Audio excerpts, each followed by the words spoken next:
So for our next session, our last session was all about case study, a very specific case study, and we're going to be talking more case studies, real life experiences of virtual and hybrid events.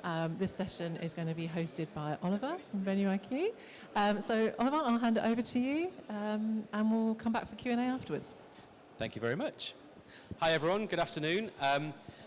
Firstly, thank you for joining our session today. We're going to talk about hybrid events and our experiences with them, our thoughts on them, and we have a wonderful panel of three of our customers actually, who we've worked with over numerous events. They do various different things, and hopefully we'll get some very different perspectives on them, because I think one of the things we've noticed is that although we're talking about hybrid events, it isn't for everyone. And why isn't it for everyone? And then what do the panel think this means for them in their business, and how that may or may not work for them. So very quickly, I just want to introduce everyone, and I'll ask them just to give a quick overview of their business and what they do. So first of all, we've got Madalena from Opening Doors and Venues. Madalena? Hi everyone. We are just a small PCO agency based in the Midlands. We've been trading for 21 years. Mainly face-to-face event, sometimes with a live streaming element. Obviously the pandemic shifted that around for us, and in the past 2 years we've been involved in doing a couple of virtual, actually 3 under our belt now, and looking at hybrid, and some of that experience has been with Venue IQ. So that's us. Thank you very much. And then we've got Alec from Wound Care People. Yep, hi, I'm the MD of Wound Care People. We're a publishing and events business, so we have national and regional conferences, which are face-to-face, and we do about 30 or 40 online events every year, so virtual events. We're very much in that space. We don't do hybrid events at the moment. So let's see which of the panel you think so far might not be for hybrid. And then we've got Jesse from Founders Forum. Hi, thank you so much, Ali. Yes, I work at Founders Forum. We're a private community that hosts in-person event, and we're based around in-person networking. So, yeah, that's me, the non-hybrid. Thank you very much, everyone. So I want to start by talking to you. Obviously, we've worked with you on various different types of events over the past years, probably Jesse the longest, the last sort of 5 years.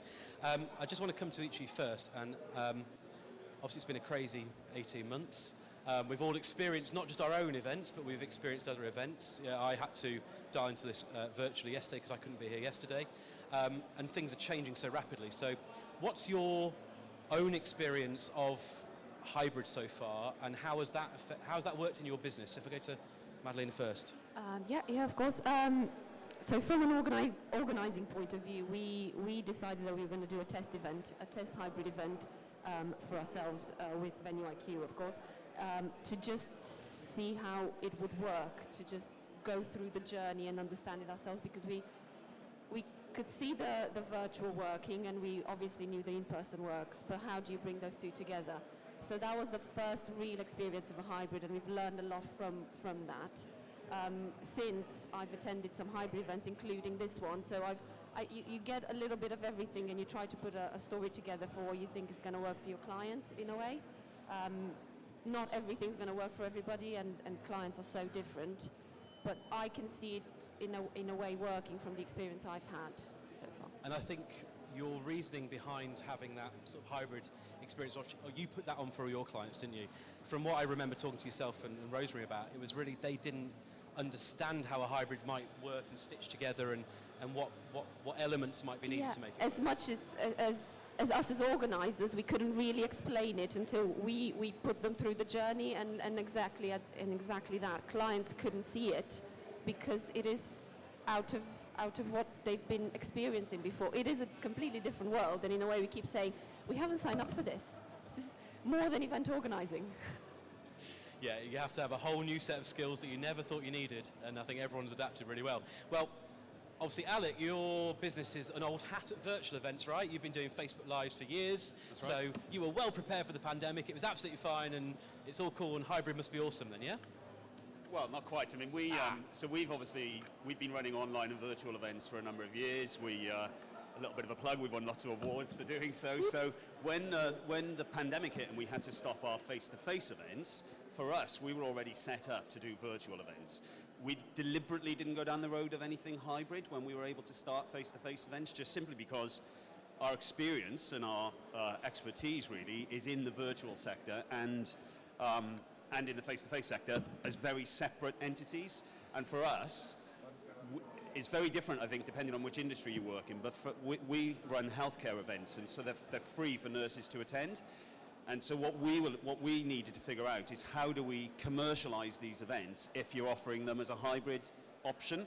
And we just couldn't figure a way that we could offer our only source of revenue being our exhibitors, how we could commercialize hybrid events for our type of sector. So we decided to stick with our virtual events, and now we're back to face-to-face events. And we don't have any appetite at the moment to go hybrid, although I've been walking around here today to try and see, whether anybody can change my mind.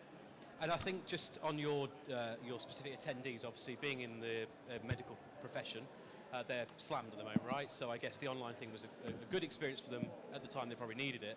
But as I understand it, the big pull for your attendees when they're there live with the sponsors is that they get to touch and feel the medical equipment and stuff that they might need out in the field.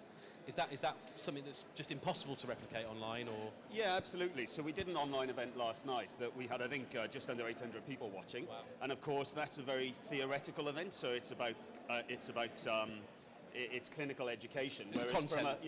It's content driven. Whereas our face-to-face events with exhibitors, people are looking at hospital equipment, beds, mattresses, dressings, all that sort of stuff, that you just can't get that sort of interaction from an online event. Even if you have a 3D exhibition with with things on the stands in virtual, you just don't. It's not the same. People need to touch it and feel it. Yeah, no, that's perfectly valid. Brilliant. Thank you for that, Alec. And then Jesse, obviously, as you said earlier, Founders Forum brings together tech entrepreneurs from the whole planet to try and engage in discussion and debate, and sometimes the odd sale, I guess, as well, and funding and things like that. How was it for you guys? Obviously you dabbled with online, you looked at hybrid, we do a lot of work in person, and obviously I know from my own personal experience at your event how important that in-person quick 10-minute conversation might be just to move an idea or something on to the next stage. I know how important that is for you guys. So talk a bit about what your experience has been, either from Founders Forum's point of view. Absolutely. So Founders Forum, what was interesting with the pandemic is because we were only exclusively in person, it was interesting to explore the online virtual kind of world. And it's something we wanted to try for years and see where that could bring us as well. Again, for partners and sponsor, is there another niche area as we're not for profit? So it was interesting to do it. We saw very low engagement. I think people at the very beginning were interesting because everybody was on a panic mode. But as it went along, after 3-4 months within the pandemic, people were just not interested, because the real value that we found is really those 10 minutes conversation whilst queuing at the buffet, or just bumping into somebody that introduce you to somebody else. And this is where the value of our identity is. So for us, it was quite interesting. We did host 500 people in June during stage 3 of the UK government guidelines. And we did a bit of a hybrid as well, as some people couldn't come due to corporate reasons. They couldn't attend in person. And even that was quite interesting. The engagement was not there and online. However, in person, it was blooming. So quite interesting. Yeah. Now, just on that, one thing I thought was interesting that I noticed when we were at the event with you, which was great because it felt like it'd been ages. I think it was New York 2019, was it? Was the last event before that? And obviously it was a big one because it was supposed to be the 15th year.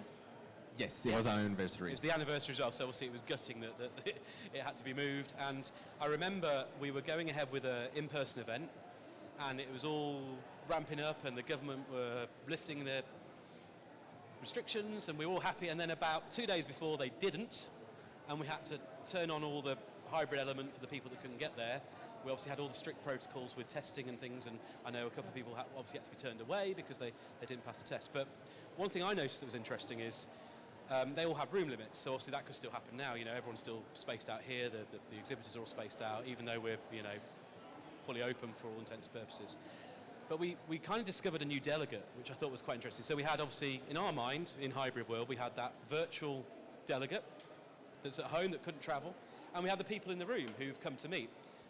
But some of the spaces, obviously we had the main room. How much did the main room hold? The main room hold 81 person instead of 250. Right, so that's like nearly a quarter of what it should have been. What was interesting is that room was still full up, right, for the key keynotes. But people were using our app and using the stream that we put out there for the virtual people, but we just built it into the app when we did it last year. And they were sat there using it to network and use it to matchmake with people and everything, and they were sat there watching the streams because we were in can I say where it was? Yeah, it was at Soho Farmhouse, so it's a big open space. So it's beautiful and it was sunny, thankfully. But people weren't comfortable, I think, to go into the room, but they did their meetings and everything still outside, and they watched the content on the app.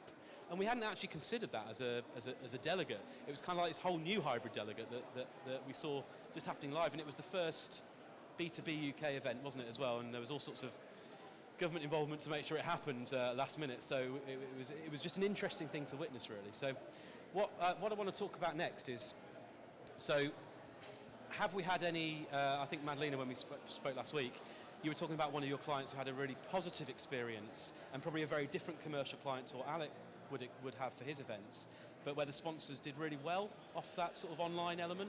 Just tell us a bit about that.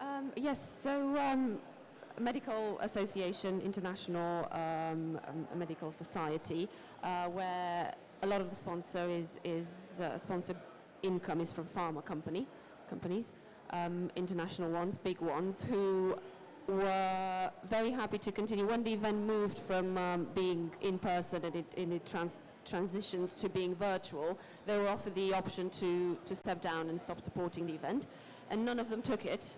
So none of them wanted the money back. Which that was, doesn't sound like sponsors, does it? They don't want their money back. Good surprise, I guess. So we carried on with the virtual event, and obviously this was last year, and now this year we've already delivered this event again, and the sponsorship packages were increased, and still there was incredible interest. We put on more industry symposia for them. So a lot of the big sponsors were able to secure a session to do a symposium that they led, but that was featured in the main program, which they don't normally get the chance to do in face-to-face events because of just the lack of time, and you have to, there's other things that need to go into the content. But with a virtual format, we could just allocate a day to Industry Day, and it was it's a great success, and they still want to carry on doing some form of a virtual presence symposia if we carry on with an in-person event. So, so they'll run both separately. Yes, because they think they feel they get more out of that. They get more data out of that, so we can provide more data of who was there and all the GDPR consented details that a lot of delegates in this industry, in this medical society, have agreed to share. Yeah. So it's a benefit for them. That's really interesting. So that's obviously a positive experience in terms of. Now I guess from the sponsor point of view, it's more content driven, right? It's not like Alex's issue where it's like that touch and feel, or Jesse's where it's the. I think it's been said that those 10 minutes that they might meet with someone could be like 6 months worth of meetings for one of Jesse's delegates. So I think there's the trend of trying to adapt a normal exhibition scenario like here, where you meet someone, to a virtual one, and I don't think that works. I think the exhibitors need to think beyond that and think of other ways to engage with the people, which is not just trying to grab them in the chat or trying to create a very fancy 3D stand, because people in a virtual environment are not there for that. So it's content, really. Content is king. And obviously online you can't just reach out and grab someone in the middle of an aisle and say, hey, how's your day going? Alec, just coming to you. We talked last week when we were catching up on this session. We talked about, you'd looked at a number of sort of hybrid propositions, including our own. I mean, let's not hide that. But I think, what was the main thing, other, beyond the physical touch? What was the problem with that? What do you think they're getting wrong? Why is it not working for you? Well, firstly, just to agree with Madalena, we're content driven as well, and so a hybrid event for us means that when I think of a hybrid event, I think of an exhibition as well as content. Yeah. And that's the key, because if we're talking about either a face-to-face event versus an online event, then an online event can be 45 minutes. We do that already, which is why we didn't have any appetite to go down the hybrid road. A true hybrid event, I think you have to have all of the elements of a face-to-face event put online, and replicate it. So I think that's where we have the challenge. The reason that we didn't like it is that at the beginning, when we were first by companies like yourselves and other companies who came to us very quickly and said, we can offer you hybrid solutions, why don't you come and have a look at our hybrid solutions? And actually, it's very different to the solutions that are here today. I mean, the technology has progressed in the last 18 months exponentially. Back then, we were being offered virtual exhibitions, which were basically nothing more than a web page of content for an exhibitor. So 18 months ago, a virtual exhibition was simply a series of web pages with information about every company. And it wasn't particularly innovative, it wasn't particularly exciting. We know that our audience in particular spends, when they watch events with us, about 45 minutes is about the amount of time that they're prepared to spend online. So we couldn't make a commercial, or we couldn't make it commercially viable to go to clients and say, give us some money for a web page or for a 3D exhibition or whatever it is, and we'll show you what the return on investment is. We're talking about, Madalena mentioned about stats and and things like that, analytics. I mean, that's really important, and we do all of that through our online events, through our Facebook events and through our webinars and things like that, and our clients like it. So for us, it was just a case of, let's just park face-to-face events for now until we can go back and focus on what we're already doing well digitally. And in terms of how you work with your partners, obviously I don't give away anything too commercial, but as I understand it, you treat the two separately, right, don't you? So you have your live content online, which you do on Facebook Live, and that's one kind of like package and things that sponsors can get behind. But the in-person event is that really premium, different type of sponsor where they can exhibit, they can meet people. Is that fair? Yeah. So our face-to-face events they're anything from, we just had a 2-day event in Milton Keynes where we had 50 or 60 exhibitors, and they're big 6x6 meter stands and shell schemes and all the rest of it, and anybody can attend that. But if you want to support one of our content-driven Facebook events, or we've started doing product-specific virtual lunch meetings, if you want to support one of those, you have to be somebody that also supports our face-to-face events. So that's just a rule that we have, because otherwise, any company that doesn't support other areas of our business could come in and say, we don't want to attend your face-to-face event. We don't want to have the hassle of doing the face-to-face. So what we just want to give you X amount of money to support one of your online events, because we know that we're going to get 800 people watching it, and we're going to be given all of these analytics and all these stats after, and that's how we prove ROI. That's fine, but if we did that, then we potentially aren't going to have a series of face-to-face events. So we have to protect our face-to-face events. I truly believe in the power of face-to-face meetings, in the power of face-to-face events. We will always, right now I'm confident to tell you, we'll always have face-to-face events. But the way that we keep those going is by only allowing people to support us digitally that also support us face-to-face. And what's interesting there, I think, is that there's been a lot of talk about community and building communities. Obviously, Founders Forum is a absolute community. It's invite only. People have to contribute, obviously, to that community. And it's not just about the sponsors. It's about the people that are there, because the people in the room make things happen. And what I get from that, Alec, as well, is that you're almost creating that community with the partners as well, with the sponsors, that you actually want them to be, have their skin in the game. Not just give you money, because obviously, yes, it's a commercial event. You want to make sure the events are free to attend for the NHS staff, who obviously you want them to spend their money when they need to, not necessarily on events. But it's all the suppliers and everything, and the people making money from this, right? So by building that sort of community within them almost, it gives them the prestige of being there and being a part of that community. I love that way of looking at it. Yeah, I mean, and let's not forget, I mean, I work with pharma companies and medtech companies, and they launch products constantly, and you're never going to... I bought a nice new electric car recently. I'm going slightly off topic, but I bought a nice new electric car recently that they didn't advertise anywhere. They didn't do any advertising. It was weird. So I found out about it through some whisper or something. And that sort of marketing and product launch doesn't really work anywhere. I don't know how they managed to do it. For a product launch, you need to, big exhibitions, you want to hand it to somebody. You want somebody to physically feel what you've got. So, yeah, I think the power of face-to-face for me is still number one. Yeah. It's the car brand we both love, Jesse, by the way. I'm not quite sure how I segued that into that conversation. It was great. So, Alec is doing his bit for the climate. Good man, and's got a swanky car as well. Jesse, so just on that in-person element, and I know you looked at 30, 40 different sort of hybrid things. Obviously, being a tech-based network, you obviously have to keep up to date on these things. But just tell me a little bit about what you looked at and what was, the cool things you saw and the not so cool things you saw, and why ultimately it wasn't right for your particular network of people.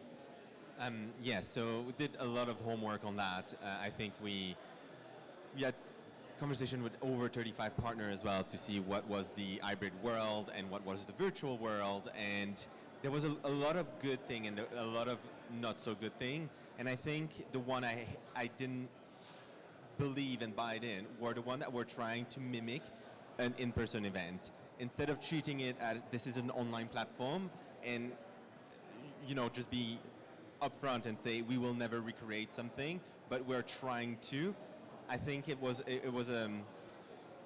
where I think it was not working, because it looked like a game, like walking through an innovation hub or something like that. And again, people don't have time to sit for hours and stumble upon suppliers. So you mean you couldn't get like Eric Schmidt or Reid Hoffman just to spend 4 hours walking through a virtual Birmingham International Station and then going through a really rubbish but that's it. Exhibition hall? No, eating virtual food? They weren't up for that. No? No, but that's it. It's just the fact that it was more, that it was not. I think when you look at virtual, you need to also say to yourself, this is never going to replace the in-person. And if you start from that principle and you build around the virtual only, I think you have a better product that if you're trying to mimic what in-person would be. Because as we were all saying, there's a real power in the connection, and it's never the planned meeting that will necessarily get you somewhere. Is the people you bump into, or being here in an exhibition, you just approach a desk and you have a conversation that you never planned to have. So what we found as well with a lot of virtual is people are actually targeting stuff they want to accomplish, and it doesn't leave space for the spontaneity of meeting other people. So for us, that's why virtual was a bit of a miss. It's not there yet, basically. Yeah, so it loses that serendipitous moment of just two people meeting they've never met in their life before, and something happens. If I attend a virtual event, I know exactly what I want to do in that virtual event, and I won't leave myself the chance to explore anything else. And a lot of virtual platforms, they don't keep you entertained. So you would listen to talk, but you put it on the side whilst being in your inbox. So if you are going to do something good, embrace the fact that it's going to be fully virtual, and you need to maintain my interest on your platform. For Founders Forum, though, it doesn't really work. The people we invite are the top tier CEOs, the best entrepreneurs in technology. They don't have that 4 hours to spend and just exploring a virtual online tool. So, but I see it could be, sorry, that could be it. That was beautiful, thank you. Thank you. Thank you so much. So this is obviously where it fits within your businesses. Just a wider thought now, what would your advice be to those, firstly let's start with tech platforms, right? What would your advice be to tech platforms to move the needle, to make that work more? Is it that we've heard, I've watched some sessions yesterday where some people were talking about when you run a hybrid event, you don't run it at the same time as the virtual event, you keep it separate, but maybe it's not simultaneous, maybe it is. What do you think in sort of your world, you think that would move the needle for you? Is it, I don't know, better technology? Is it more gamification? Is it more, I'm getting there's a lot of the attention grabbing and the time and things that put people off. Or is it just that in your particular world, you don't think it will ever get there from what you've seen? Madalena? Shall I start? I do think that technology needs to get there, and it's not all there yet. But also, from where I'm seeing it, and a lot of the clients we work with are not-for-profits, funded projects, that sort of world where the bottom line is really important. So it needs to be good technology, affordable good technology. which is hard, and I completely understand. And it's where you draw the line, and you try to find out solutions because the money is just not there. But if the technology would be there and it would be affordable, I do agree with the fact that it would be hard to run sessions at the same time unless you somehow, in a way, just go back to the live streaming and the way the live streaming used to be, and you had a session on stage, a bit like we are today, and you live stream that, but there is an element of interaction between audiences. Saying that, a lot of the feeling I get from the industry, being a part of APCO, which is the Association of British Professional Conference Organisers, a lot of them are saying that they've tried this hybrid thing and they've invested a lot of money into networking tools to bring your virtual audience and your physical audience together, and they just found that they are disinterested in networking with each other. They want to network online with the people that are online, and people in person want to network with the people in person, going back to what we said, and just bumping into someone at the coffee stand. But trying to force the two together doesn't actually work that well. And I think it's something that's come out of our hybrid event when we had a breakout session where people were supposed to join in from a phone if they were in person, and it didn't quite work, but I was virtual for that, and I networked very nicely with the people that were just virtual. So I think we need to change a little bit the way we think about it. Yeah, that's a good point. Alec, over to you. Yeah, I mean, I think it's important to realise that I think it's very different depending on what industry you work in. We're an education provider for healthcare professionals, and so for us it's about providing content to nurses, and then our exhibitors are industry. So they want two very different things. From a hybrid event point of view, what we do and what I would suggest is probably the best method if you're providing content like us, rather than trying to sell a product through trying to sell a product where, if you're I was thinking about Good Homes Live, is it called that? Something like that. It's where you can go and go and have a look at new furniture and that sort of thing. That sort of stuff you need to feel it. What we would do is we record our content and then make it available after the event, rather than streaming it live and having a hybrid event that way. You've got to figure out, how do you keep your exhibitors happy? That's for us, we're a private commercial organisation where our bottom line is bringing in money from our industry partners, and we know that it just wouldn't work for us having a hybrid model, because we can commercialize the live stuff and we can commercialize the face-to-face stuff. I'm not sure there's a model for us where it's a hybrid. Jesse? Hybrid is very interesting because I think it's not one event, it's two events. As you guys were saying, I think the hybrid people, like the in-person, want to stay in person because they're there, they made the effort to come, and they want to be having the perks of being there.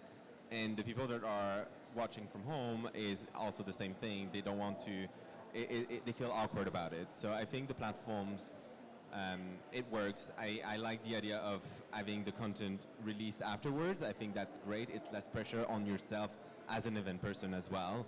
And another thing is, when you do hybrid, you need to invest a lot.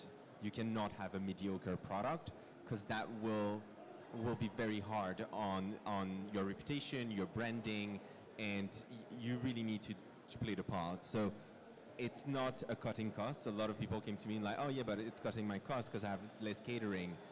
I don't think it's true. You have to invest. There's so many products out there.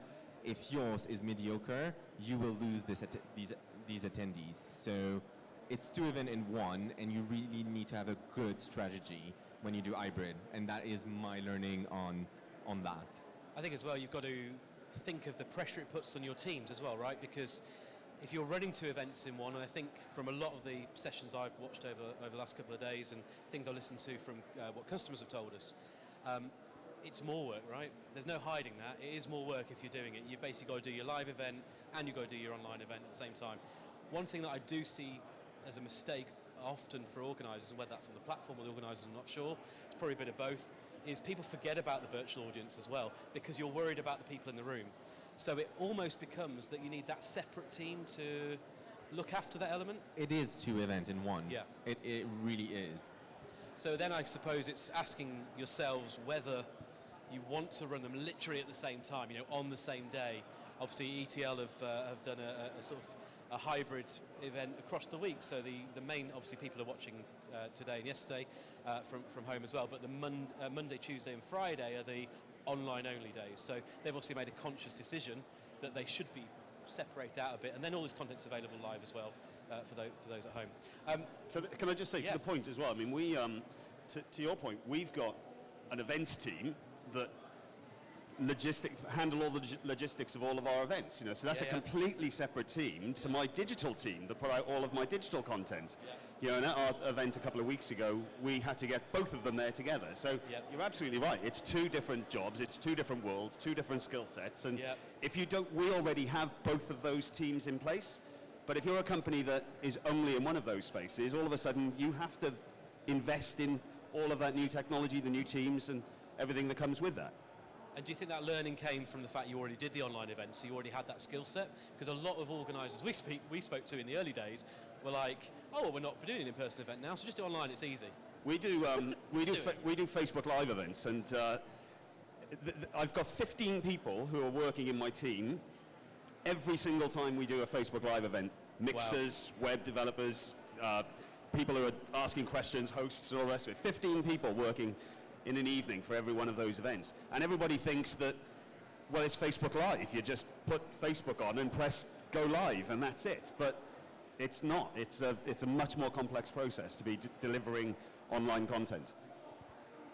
Just wanted to echo that. It's so much harder. So much harder. And the stress. Yes, the stress level is just... Because in a real event, you can go and see your speaker, or if something goes wrong, you're there. If your speaker have poor internet connection, the stress is insane. Because there's nothing you can do. You can't go through the screen and help them. Exactly. So one of my friends is a stand-up comedian. He was hosting an awards ceremony for a large logistics firm. And he was all there, he was online, ready to go. He could see everything that was happening. And then the screen went blank. And he was like, what do I do? And the tech people were like, oh, well, we don't know, we can't see. And that was it. He was out. So the CEO of that business, I think, then did all the awards because they couldn't bring him back in. They couldn't work out why or how, but it was all fine until 10 seconds before. The stress levels of their event team must have gone nuts. I don't know. I wouldn't have liked to. I wouldn't want to be them. One last thing that I did notice on the hybrid event we did with your company, Madalena, was you very cleverly had a TV news presenter who obviously does lots of corporate stuff as well, who was already experienced in talking to the people in the room and at home at the same time. If you've never seen it before, it's a very bizarre skill to have because she had no idea what a hybrid event was. She didn't need to know, she didn't care really, but she understood it by the end, and I think a lot of the people I spoke to there seemed to as well. But that really brought people in because she has this skill of being able to talk to a camera and then talk to people there and talk to people on the stage. It was a very good thing to see. It's that mindset of seeing it as a studio broadcast, which I'm getting into now. It's not an event anymore. It's a studio broadcast, and because a journalist who's on the TV every day doing the news, it's just wired into them. It's their job. While a traditional event wouldn't necessarily be that. You wouldn't be aware of all that. And I think it's so important to have that person who knows what they're doing to keep the link going. And whether it's virtual or hybrid, or in person, which, that's already proven, that's really crucial. Right, brilliant. I know we're running out of time, so have we got some questions? We do. So I'm going to grab my mic. Technical issue. Quick technical issue. Hello? There I am, back. And this is why you have an AV team? So yes, we've got 4 questions in 5 minutes. So, one is a testimonial for this hybrid event because they're saying it's working very well. Excellent. So I'll be sending that to Adam. One of the questions: the big challenge to the industry is the facilitation of engagement between in-person and virtual delegates. But does the panel think this is actually necessary, as long as each delegate group can engage with the session and the speakers? I think I've somehow touched on that a little bit, and I think it's looking like it isn't necessary to have that platform that makes interaction between the type of audiences necessary. It will depend, obviously, on the type of event and your type of audience, but to me and to what I'm hearing from other colleagues, you can keep them separate and they will be happy in their own group. Yeah, I think the key is not to forget about the two audiences and have someone responsible for, like Alec was saying, all these people, someone responsible for keeping them engaged. I mean, it's the example I always use is like if you would turn up in the old days to an in-person event and someone goes, there's all this tech equipment, best of luck organizer. You have your AV team who make the mics work, who sort the speakers out. If something's not working right, they do it. It's exactly the same online. You need to have either, if you want good content, a good production company or facilities to do it in-house. I think that's really important. The next question has been voted for by two people. So if focusing primarily on virtual events, are you worried that hybrid is the future and you may need to change the way you work in order to stay current? I'll let the panelists answer that because we supply tech, so yeah, you all need event tech. But I think just before these guys come back, I think one thing that I do see and I hear from customers is a lot of the time people try to shoehorn every single event into their platform. So for example, we've had a number of festivals come to us say, can we use your platform as a festival? No, that's not us. We're a B2B platform. We're content-led. Yes, we have engagement, networking, everything else there. And exhibition stuff, but I think you've got to really find that partner that you can work with, that you trust, that does the right thing by your event, and not every platform is going to fit every single event, and don't let people try and shoehorn you into that. Make them, if they can't show it you working live, that's a massive red flag. That should be the demo. PowerPoints and things, yeah, they're great, but they're rubbish. Make them show you a live platform. If they can't do that, do not work with them. That's my advice. I think you've also already touched on that question a bit because you talked about being customer-led. Alec, you mentioned that, obviously for you guys, it's for your customers, it's vital that they touch the product when they're in the live event. Yeah, I mean, can I just start by saying I'm not totally against hybrid events, just that I just don't think they work for me in my industry. All of our content, our content, we provide CPD accredited education for nurses. So for us, we have a responsibility to continue providing that content, and it's all independent, so we do it. So I do work in a very different area than probably lots of other people, because to go back to sort of our exhibitors, they're our source of income, and doing that in a virtual way with multiple exhibitors is difficult. So we stick to our online events with just one sponsor essentially, and I think that there is space for virtual events. I love the technology. I just don't think for my industry it works. And I think that's right. I think it depends of what is your event about. Like obviously everything that is more training, educational, hybrid can work easily, and virtual is even better because it's very convenient. But if your goal as an event is to have networking at the heart, or exhibition for something you need to touch and see and experiment, it really depends of what your event is about. I'm not against it either, but like you, I don't think it works for our organization at all. I think we've got time for, just one more tiny quick question. How do you get the feedback from your attendees on what works? Is it just talking to them? How do you get that feedback? Yeah, exactly, talking to them. So I think it's even more important that when you're virtual hybrid, you really target people and have that one-on-one as opposed to just a blank email like answer this. I think people really appreciate that you go to them and just say what was your experience, not a strategy. So you target a few people that you saw that logged in a lot or not at all, and then you ask your feedback like that. That's what we've done when we were in lockdown. We were targeting people to get the feedback, and it actually was great learning because we never done those before. So it was really interesting to see what people sitting at home were telling you, and like, I didn't think of that. And ours is really easy because if somebody watches an online event with us, because it's CPD for them, they download a certificate. And so as they download the certificate, they give us feedback at that point. And at face-to-face events, we use a wonderful app from a developer here, and they give us feedback via the app. What stand is that? It's a company just over there. Venue IQ, let's just be clear. Just the one other thought I had as well, I'm not sure it's come up on the questions, but I think there's another obvious big event going on this week. I know we've all been very focused on things like pandemics and stuff, but one of the things that some of our corporate clients are telling us is virtual events for them is very important in meeting their climate goals, because they want to make sure that they might have one big massive event where they bring key people and obviously take events like Alec and Jesse's where they are very much that hands-on, that face-to-face meeting. It's so important to them. But the other content being delivered virtually does help certainly some big corporates have signed up to things in the last couple of days, like FIFA and people like that have signed up to reducing their footprint and coming up with plans. I know a lot of virtual meetings and things is something they're looking at. So I think there's a lot of providers out there that can tick certain boxes. So hopefully this has been useful to everyone with some different viewpoints from our panel. And thanks very much for listening. Yeah, thank you to the panel. Thank you, everyone. But just finally, Oliver, where can they find Venue IQ? Venue IQ, we're just round that corner. Or you can find us online if you watch it from home. Yep. Obviously, we've got a virtual booth, I'm pretty sure, somewhere. So reach out and come and say hi. Brilliant. Thank you very much. Thank you.